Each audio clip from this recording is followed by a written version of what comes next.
Hey guys, this is going to be my review of Star Trek Discovery Season 3, Episode 5. The episode is called Die Trying. So I'm going to get straight into it. And I think this is my least favourite of the season so far.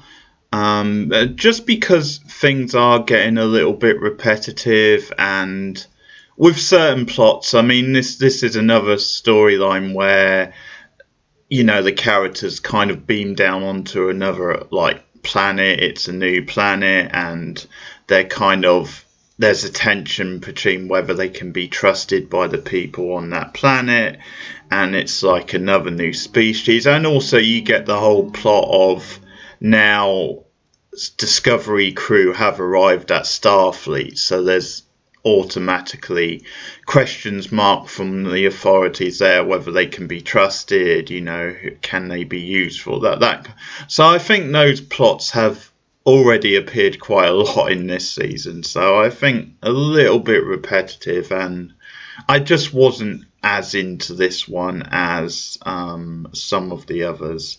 Now, one nice touch from the off was actually Saru doing the whole captain's log speech at the start of the episode, and that sort of feels like, well, if Saru wasn't like the captain before, if you couldn't see him as captain before, I think that definitely cements him as captain of the ship now when you do that line.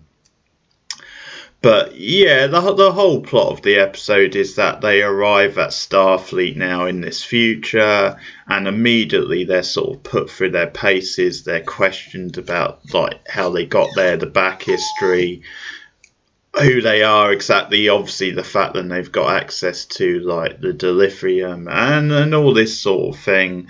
And you get a very stern-faced sort of admiral running this place. And what basically happens is that the whole of Discovery's crew are put under investigation. So they're all sort of questioned. We see these different sort of segments, and actually the pick of the interview segment is the guest star David Cronenberg. Yes, David Cronenberg appears on Star Trek Discovery because he's the one actually charged with interviewing Georgiou, who of course has like a murky sort of past that she's kind of keeping close to her chest. And so that's almost like a dream team. I mean, David Cronenberg, who's perfectly cast as this very deadpan sort of like stern face but kind of intelligent sort of officer.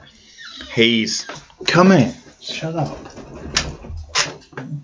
He's the one that you get like a face to face with him and Giroux, not Giroux, sorry, that's with Georgiou, and that stuff's great. I mean, it's a great bit of casting having Cronenberg doing that.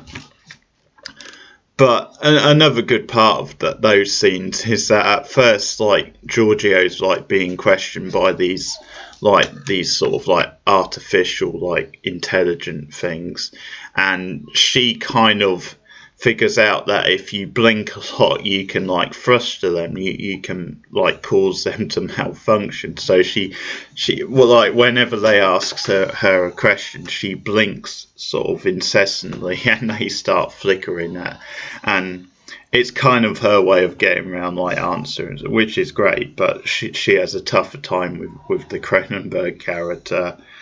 And there's a bit of a mystery at the end of the episode because when she comes back out of being like interrogated by him and she talks to Michael, like Michael comes up to her and Georgiou's like just stunned. She's just standing there staring into space for a while, and Michael's like, is that what's up with you? Is there anything wrong? And Giorgio, it's something like her typical like defensive response, like how could you even ask me a question like that?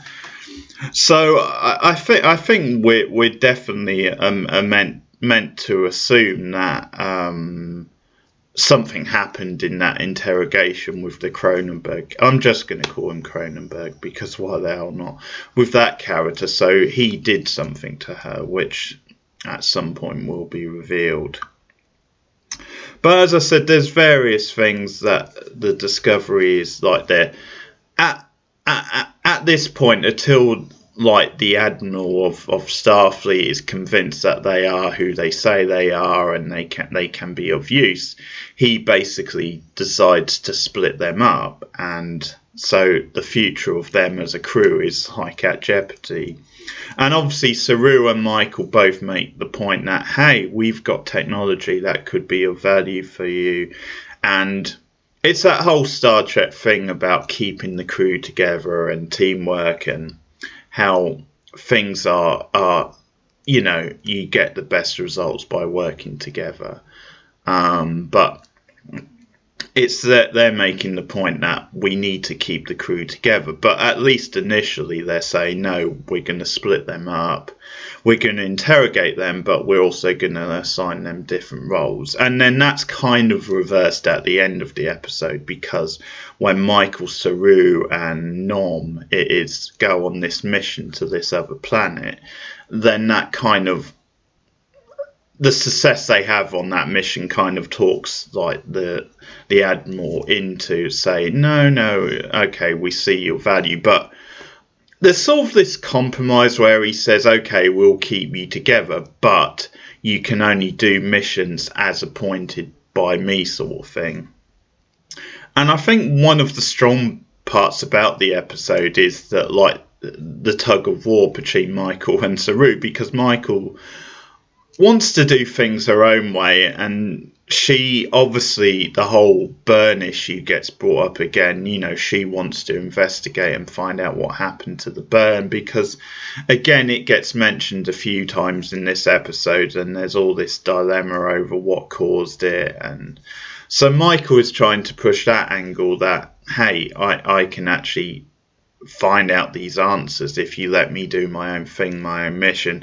And Saru is kind of caught in between the two, between the Admiral character and Michael, as almost like a mediator. And I think because he's a very different character than Michael, he's a very different captain, he's kind of doing things more by the book, but he's trying to move, I think, towards what Michael wants, but he's just trying to do it in a slower sort of way, and a way which doesn't like break protocol sort of thing. So it's an interesting like contrast.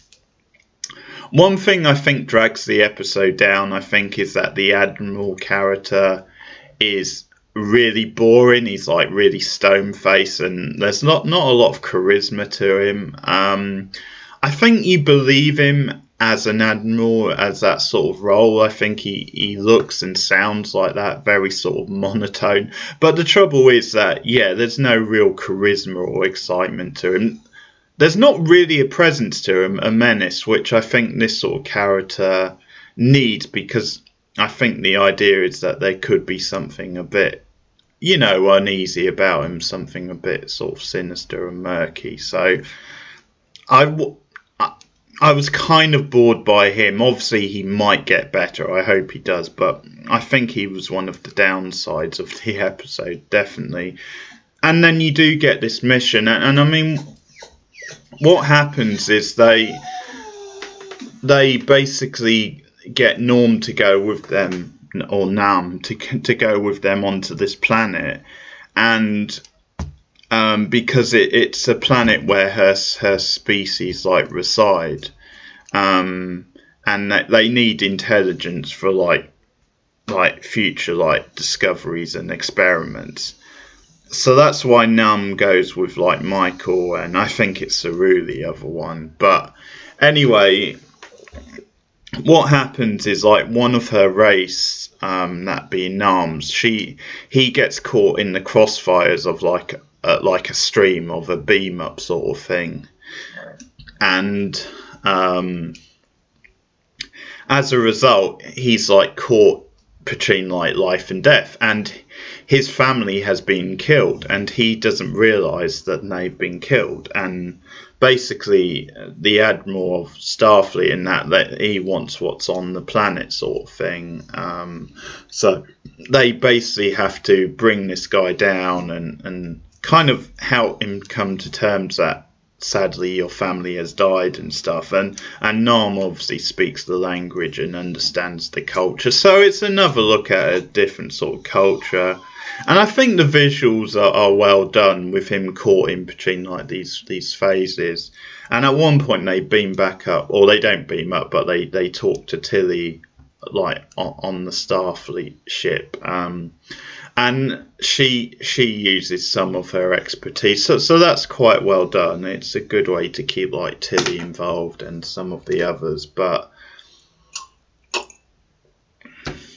I think one issue I have is that Nam is one of these characters. She's been on the fringes. She's not been used that much, and I think now just to like crowbar her in. And what ends up happening is, because they want people to stay behind on this planet to like keep the research going, and Nam basically volunteers to do that. She says, I'll stay behind, and then as soon as the research is done, I'll retire here, I'll return home to my people.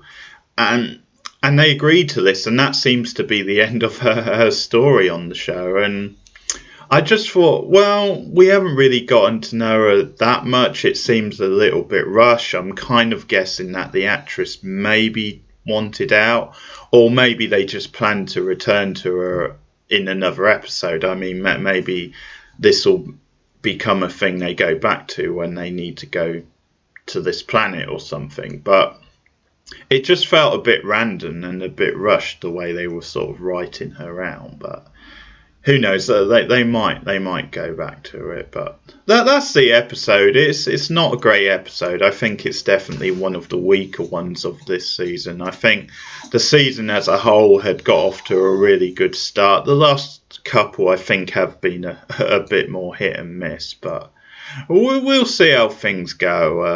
Obviously, I've been pretty positive on the season overall, but that's my thoughts on Star Trek Discovery episode 5 of season 3. I will be back soon with my review of episode 6, so look forward to that.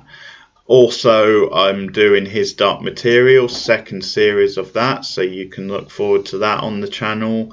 And also look for more live streams. This coming weekend I will be doing a Toy Story 4 live stream. That will be sometime on Sunday, and also on Sunday later into the night, early morning, I will be doing a special wrestling live stream of Survivor Series 2020. As it goes out live, I will be reacting to it.